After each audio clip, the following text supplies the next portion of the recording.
हिवाळ्यामध्ये हळदीचं दूध तर आपण नेहमीच बनवतो, परंतु त्यामध्ये आणखी काही मसाले टाकून तेच दूध आपल्याला आणखी हेल्दी करता येतं आणि हिवाळ्यामध्ये असणारे आजार आपण दूर ठेवू शकतो.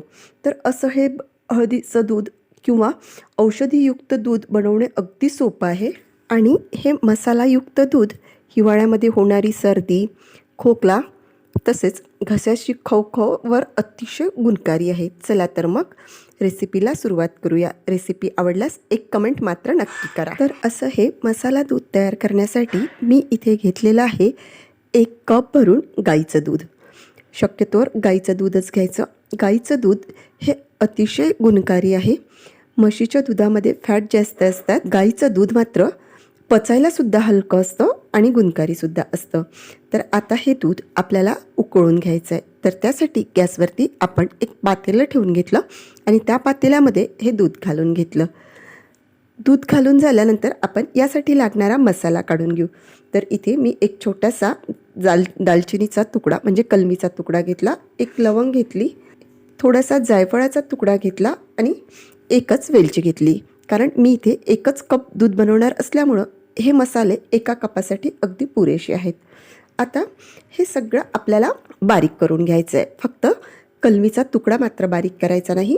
बाकीचे जे काही मसाले मी इथे घेतलेले होते ते सगळे खलबत्त्यामध्ये बारीक करून घेतले. आपला मसाला तयार झालेला आहे आणि इकडे दूधसुद्धा छान उकळलेलं आहे. अशा ह्या उकळलेल्या दुधामध्ये आपण अर्धा चम्मच भरून हळद घालून घेतली. चमच्याच्या साहाय्याने मिक्स करून घेतली आणि या दुधाला छान एक उकळी काढून घेतली. आता त्यामध्ये हे बारीक करून घेतलेले सगळे मसाले घालून घ्यायचे आणि मस्त 2 ते 3 उकळ्या आपल्याला या दुधाला काढून घ्यायच्या आहेत. आणि हे बघा, इथे आपल्या दुधाला छान 2 उकळ्या आलेल्या आहेत. आता त्यामध्ये मी तुळशीचे पानं घालून घेतले. तुळशीचे पानं म्हणाल तर मी 5, 7, 9 अशा प्रमाणात घालते. तर मी इथे एका कपाला 9 तुळशीचे पानं घालून घेतले.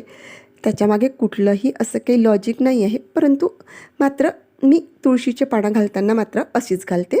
तुम्ही तुमच्या आवडीप्रमाणे 10-12 पण टाकू शकता किंवा 7-8 पण टाकू शकता.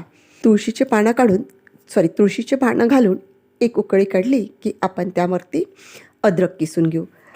अंदाजे 1 कप चहाला आपण जेवढं अद्रक घालतो ना, त्यापेक्षा अगदी थोडंसं जास्त घातलं तरीही चालेल किंवा तेवढंच अद्रक घातलं तरीही चालेल. अद्रक घालून आपण परत एक उकळी या दुधाला काढून घ्यायची आणि हे बघा, इथे आपल्या दुधाला छान उकळी आलेली आहे.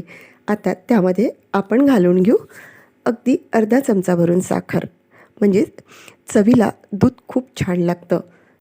जर तुम्हाला साखर नसेल घालायची तर नाही घातली तरीही चालेल. तसंसुद्धा हे दूध खरोखर खूप छान लागतं. एकदा बनवून बघा. साखर टाकून पण बनवून बघा, बिना साखरेचं सुद्धा बनवून बघा. दोनही पद्धतीने हे दूध प्यायला अतिशय अप्रतिम लागतं आणि यामध्ये आपण जे मसाले घातलेले आहेत ना, त्यामुळे आपल्या शरीराला गरमीसुद्धा मिळते. म्हणून हिवाळ्यामध्ये हे दूध पिणं अतिशय फायदेशीर आहे. आपल्या दुधाला छान 3 ते 4 उकळ्या आलेल्या आहेत. म्हणजेच आपलं हे मसालावालं दूध तयार झालेलं आहे.